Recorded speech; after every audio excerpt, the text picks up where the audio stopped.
மங்கள பட்டினில் மணக்கோலம் விவாகா வழங்கும் சுபமுகூர்த்த பட்டு சென்னை சில்க் டிநகர் வேளச்சேரி குரோம்பேட் மற்றும் திருவள்ளூர்.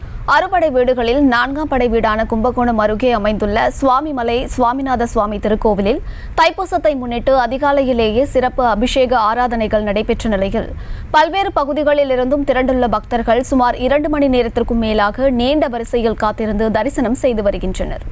இதுகுறித்தான மேலும் விவரங்களை கொடுப்பதற்காக செய்தியாளர் கார்த்திகேயன் இணைப்பில் இருக்கிறார். பேசலாம். வணக்கம் கார்த்திகேயன். தைப்பூசத்தை முன்னிட்டு கோவிலில் என்னென்ன சிறப்பு பூஜைகளுக்கு ஏற்பாடுகள் செய்யப்பட்டிருக்கு? பக்தர்களின் வருகை எப்படி இருக்கிறது? விவரங்கள். வணக்கம் அம்ருத். கும்பகோணம் அருகே உள்ள சுவாமிமலை சாமிநாத சாமி திருக்கோயிலானது முருகப்பெருமானின் அறுபடை வீடுகளில் 4ஆம் படை வீடாகும்.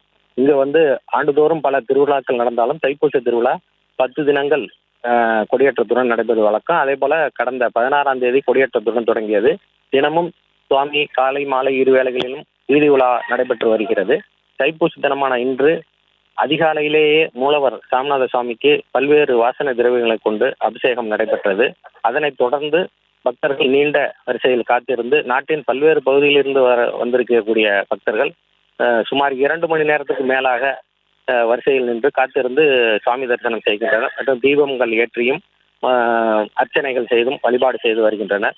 கோயில் நிர்வாகத்தின் சார்பில் அமைச்சர் அவர்கள் உத்தரவுப்படி இன்று நாள் முழுவதும் வரும் பக்தர்களுக்கு பிரசாதமானது வழங்கப்பட்டு வருகிறது. அதாவது சக்கரை பொங்கல், புளியோதரை, வெண்பொங்கல் போன்ற பிரசாதங்கள் தொடர்ந்து வழங்கப்பட்டு வருகிறது.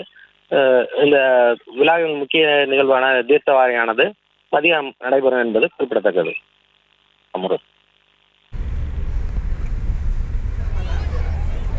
விவரங்களை வழங்கியமைக்கு நன்றி கார்த்திகேயன்.